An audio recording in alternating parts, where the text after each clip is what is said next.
to my left with us in advocating for survivors, Trusha Goff, Goffe. And to my right is a very courageous survivor advocate who co-founded New York Loves Kids.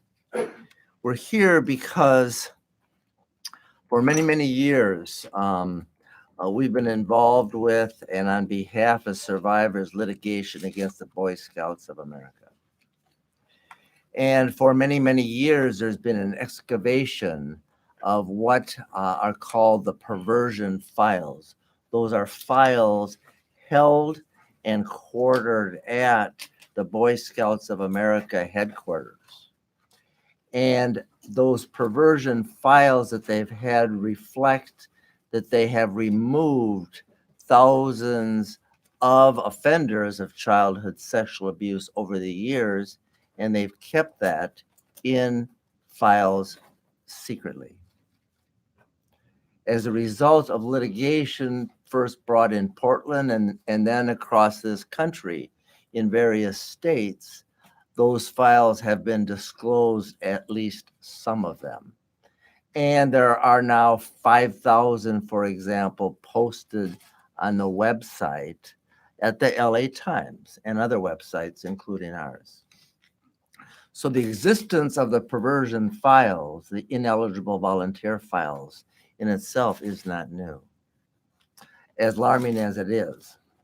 But what is alarming is that in a trial earlier this year, in which we were representing survivors of sexual abuse against the Children's Theater Company involving child rape by its employees, there was an expert that testified in that trial by the name of Janet Warren. And this is a volume of that testimony.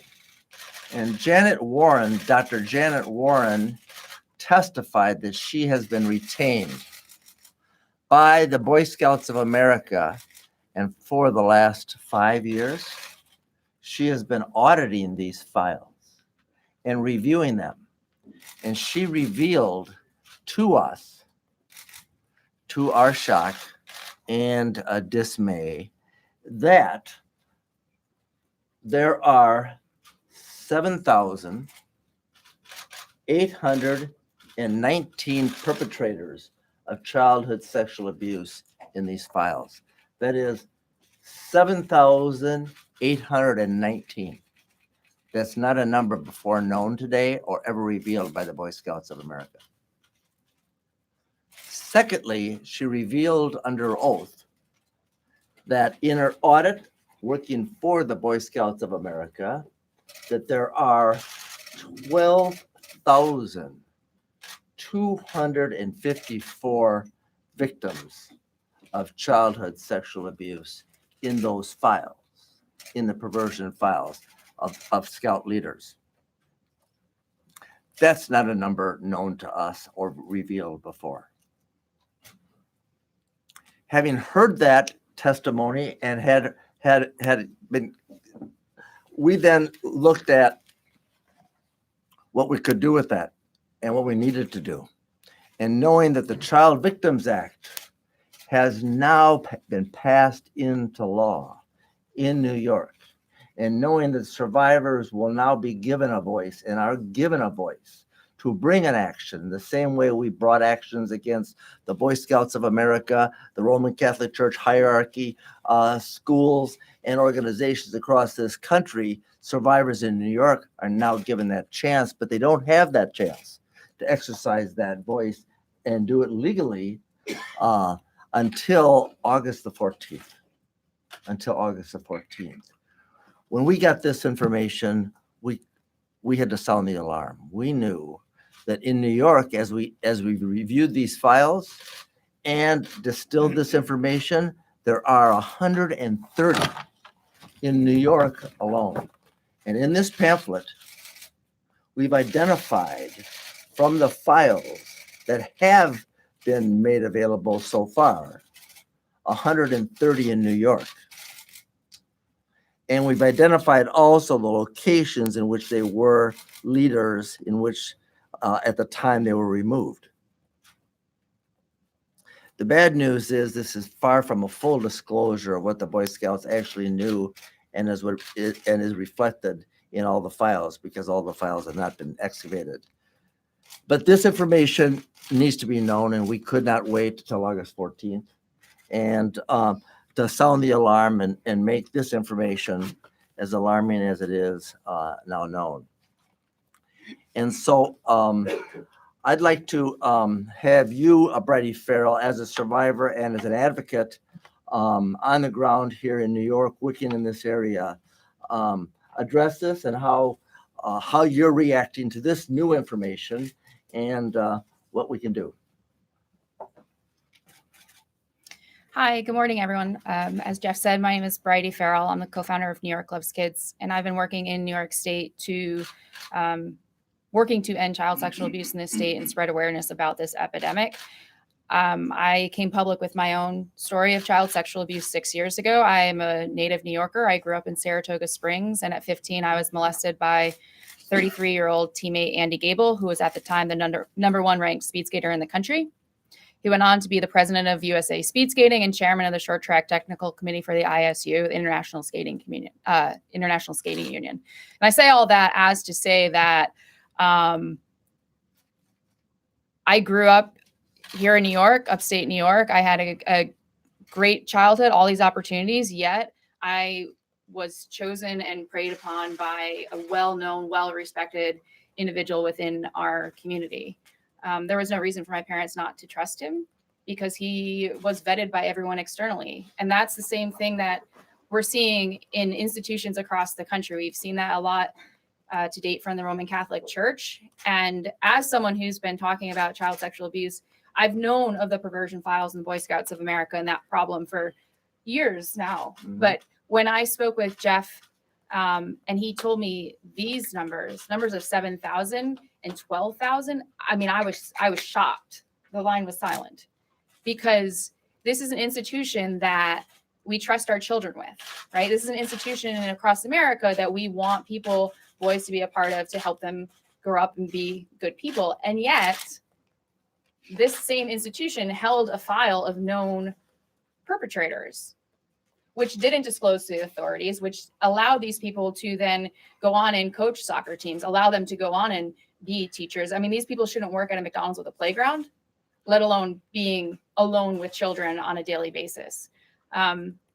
So with the passage of the Child Victims Act, myself and many, many survivors across New York State and the country finally have the opportunity to come forward and in the legal court of law and voice what happened to us and speak our truth and have an element of accountability for the abusers, but also much more importantly, to have systematic change and have it be safer for the next child down the line, whether that's in the Boy Scouts or that's in the speed skating community or the athletic community. So, the alarming thing about this is not just the numbers, but the fact is that the Boy Scouts of America have never actually released these names in any form that can be known to the public. And they may have removed them from scouting. They may have kept them in their perversion files, but they never alerted the community that this teacher, this coach, this scout leader, who is also a priest or an electrician, is known to them to be a child molester that caused them to keep a perversion file on him. And that is the real alarming fact that needs to be emphasized here today as we disclose 130 names that we know are in their files, which we know there are many more yet to be disclosed and excavated. The good news is the Child Victims Act will give survivors of abuse by scout leaders and protected by the Boy Scouts of America and other institutions like them a chance for a voice and further disclosure of the real peril that exists, not in the past, but in real time. This is a real peril. It's a systemic problem. These are perversion files and secrets held by the Boy Scouts of America across this country. And in New York, here, we know of 130. How many more are there right now? Not known and or revealed today. And once we're able to bring these cases under the Child Victims Act, what the survivors will be able to do is reveal the peril as it is today and as it has been.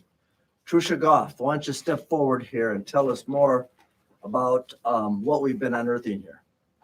What's really alarming about Janet Warren's testimony is that for the last 5 years, she has been hired by the Boy Scouts to look at these files. And for the last 5 years, she's gathered information about over 12,000 victims and these perpetrators and coded that information. And this is information that the Boy Scouts has and has had for several years. And it's information that they're keeping secret today, right now.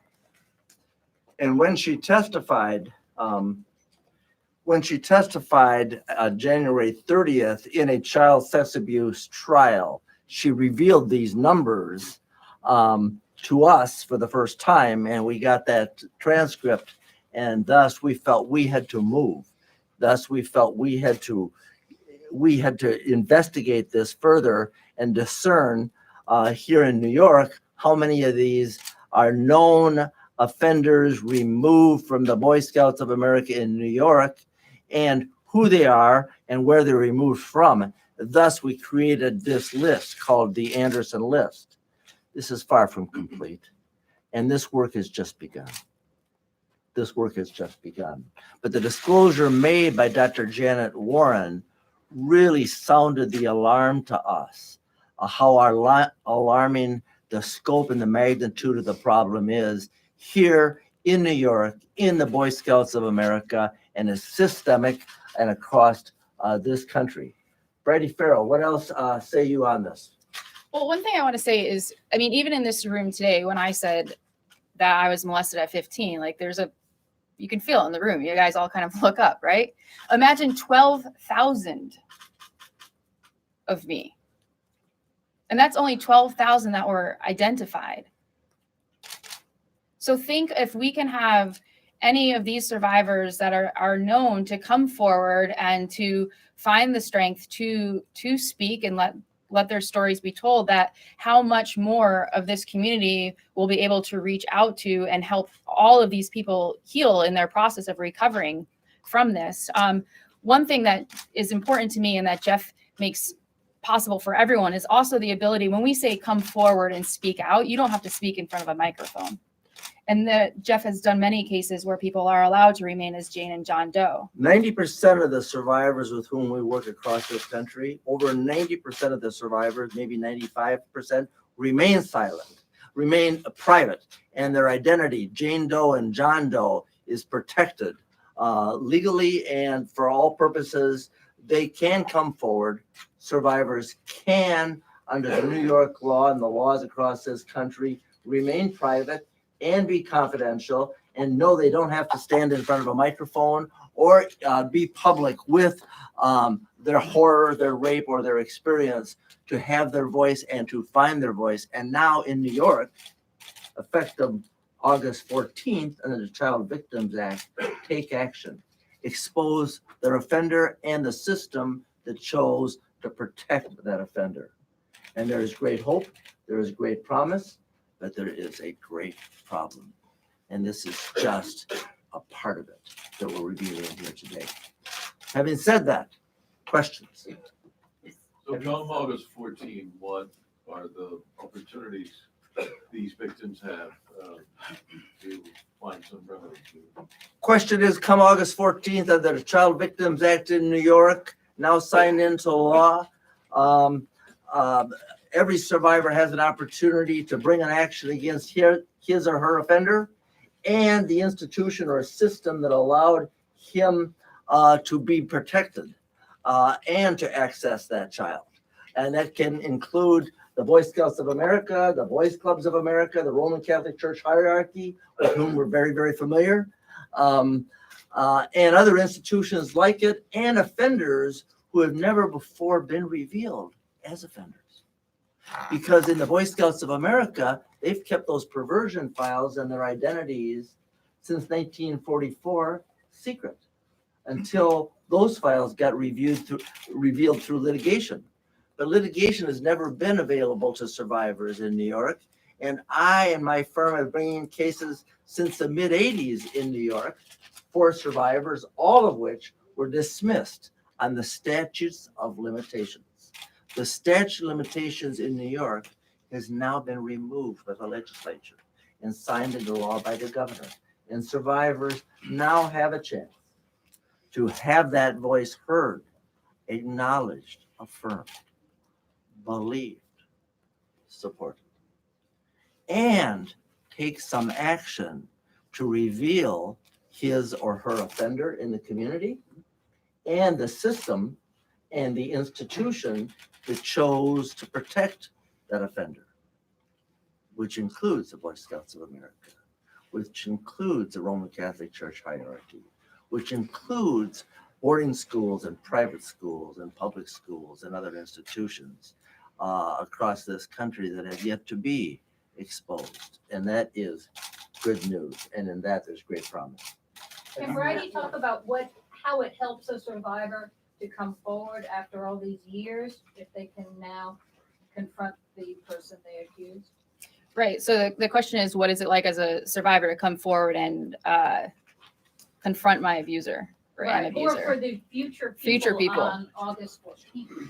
Yeah. So in answer to that question, one, as a survivor of child sexual abuse, I never thought I would speak publicly to a room of people that would actually listen. Right. So one, the idea that my experiences are being heard and validated is a monumental shift in my life. And I believe it will be in anyone else's that chooses to come forward and however they choose to come forward.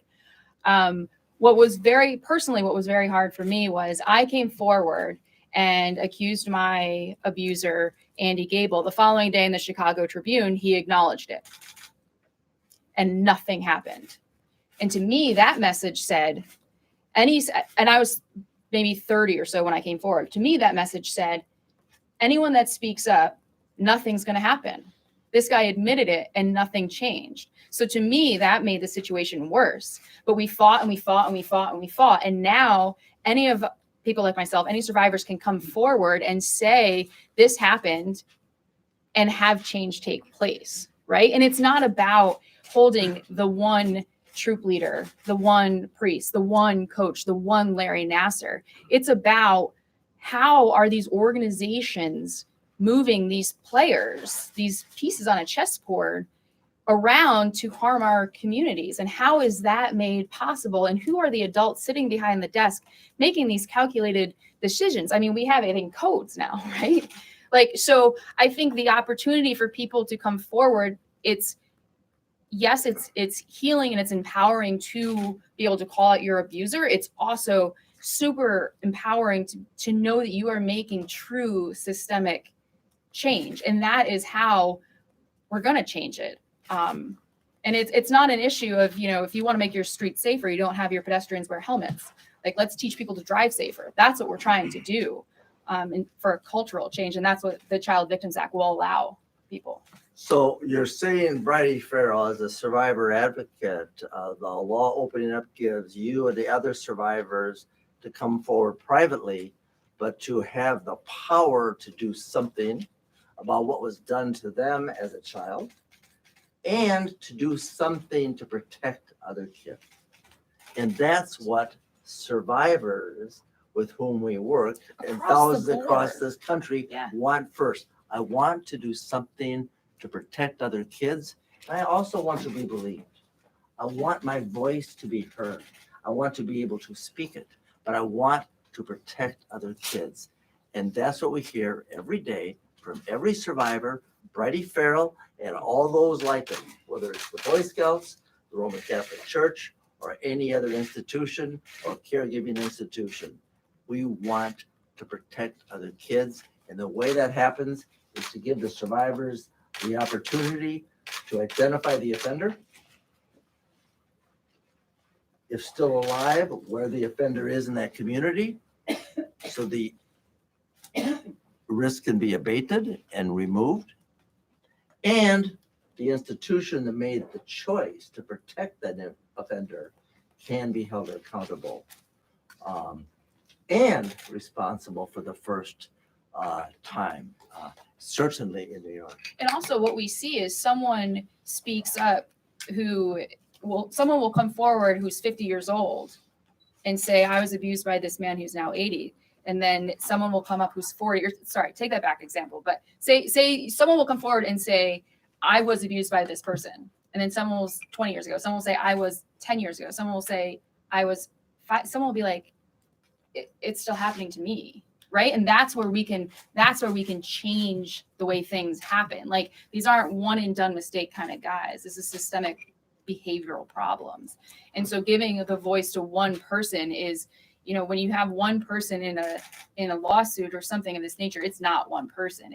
Turn around and there's literally thousands of people behind. So I think that looking at it from a macro scale, you see how much that impact can have. Counselor, have you been in direct contact with any of these victims? We represent victims across this country, and we have and are representing a number of survivors of abuse by Scout leaders and Scout masters. And we're ready to take action. And in New York, we'll take action as soon as the law allows in August, but have already brought multiple actions across the Boy Scouts of America, across the country, in Some various of those names states. are in perversion files. Yes. What have they said to you about this August 14th date or any hesitation up until now? Well, what the survivors have been saying to us, first about the opening of the law, is it's the first chance for their voice to be heard and to take action, because the survivors in New York with whom we've worked since 1985, every case was thrown out on the statute of limitations, thrown out. And so their voice was suppressed. And now the survivors are given a chance to have an opportunity to be believed and feel a great sense of empowerment that they've never had before, because they're given this chance to have this voice that had been so suppressed for so long, for so many years, first by the offender and then by the law that didn't allow it to be heard, to be spoken, to be acknowledged, or to be believed. So it is a really important time. This is alarming information that we're sharing today. And as we get more information about the Boy Scouts of America and other institutions like that, we will be bringing this forth. We could not wait till August to get this information out. And today we're grateful to Bridie Farrell and all the courageous survivors who over the years who have had the courage to share this secret with us and take some action, even though the courthouse doors to them have been closed by so many states by so long. The good news is New York has opened it up. Others are doing the same, New Jersey and California as well. So to the courageous survivors that are beginning to share their secret and take some action, we express great gratitude, because every time a survivor speaks his or her truth and identifies that offender or that system that protected that offender, children are protected. And that's why we assembled here today. Thank you all. To your knowledge, has any of the men listed here been criminally charged or any lawsuits brought against any of the men that you listed, or people? I didn't. The information that we got and assembled from the combing of the files in New York here, we haven't had the opportunity, because we just got this, in January 30th, to do the due diligence about the who, what, where, when, and how. But that's a work in progress. But the information we have today is what we have. More to come. Just to clarify, the perversion files, the names in those files are men or women Scout leaders who were accused of sexual abuse while on the job at the Boy Scouts. The Boy Scouts then removed them, but rather than taking those names to local authorities, hid the names? Well, Or did they keep any employed after allegations came forward? Do you sort of know that? well, here's what we do know. We know that the Boy Scouts of America have been keeping the perversion files. And that we also know that when there's an allegation, an investigation, there's a file kept on that scout leader. In some instances, they're kept there. In other instances, they're removed. And how many times they're reported to the police, we don't know. What we know is that as we've been excavating these files, and now there are 5,000 that have been posted publicly, but according to this, there are 7,819. We don't know where they are. We don't know if they got reported. We don't know who all they are. We don't know if the police know. We don't know if they're still scout leaders and scout masters.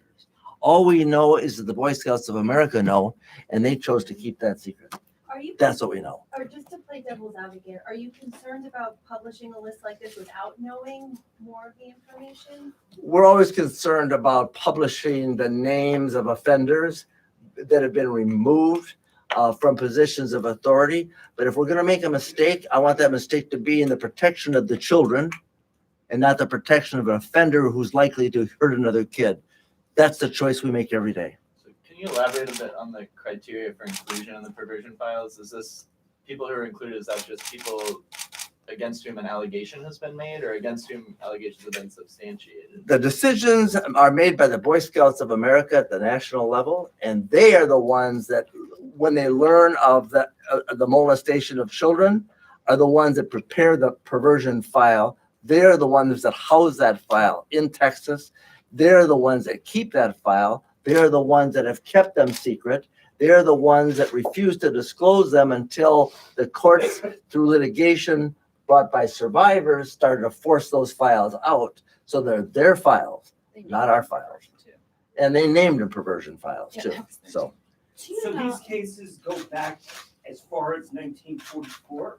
yeah, the files were actually kept as early as 1944. The audit that Dr. Janet Warren has been doing for 5 years didn't tell us, and we don't know exactly how far back her audit goes. We just know that she identified 7,800 perpetrators. We know that she identified 12,254 victims in those files, and how far back she went, and they know, we don't know yet. Do you know what the most recent entry is in the list?